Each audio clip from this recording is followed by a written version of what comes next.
Ayan. Yummy. Delicious, simple, healthy. So, I am so very happy for this.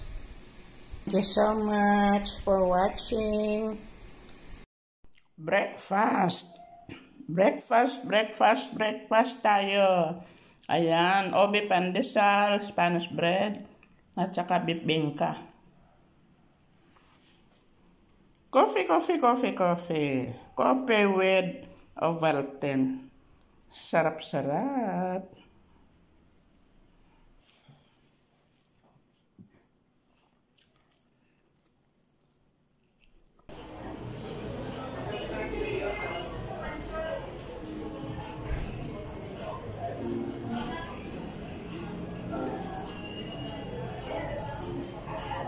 Good morning everyone.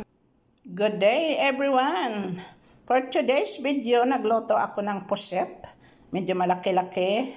At saka gulay na dalawang klase, alugbate at saka talbos ng kamote. Minarinate ko lang siya ng soy sauce, garlic, and black pepper.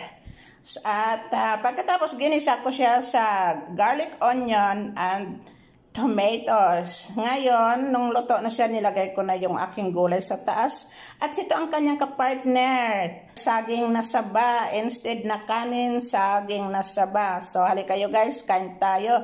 You see, makikita ninyo ang beauty ng pusit kasi hindi ko siya hiniwa ng maliliit. Kundi, slice ko lang na hindi sila nagka-separate para makita natin ang beauty ng puset. Maraming salamat sa inyo guys sa panonood ng aking video. Thank you sa inyong lahat dyan. Bye!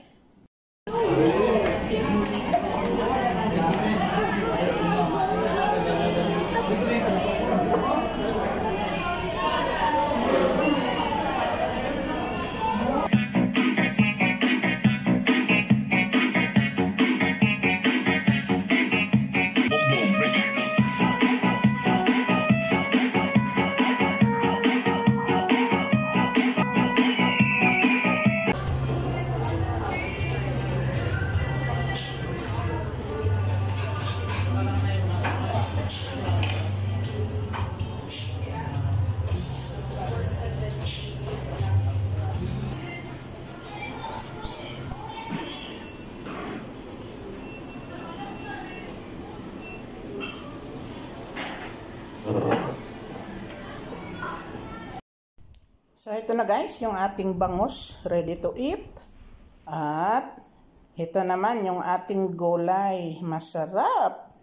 At, partnera natin ng kaunting kanin later on. So, nakaka-enjoy, very healthy.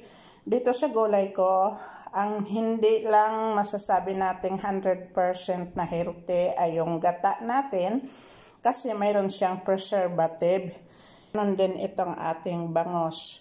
So, ayan guys. Very simple cooking. It gives us a healthy benefits. Okay? Thank you.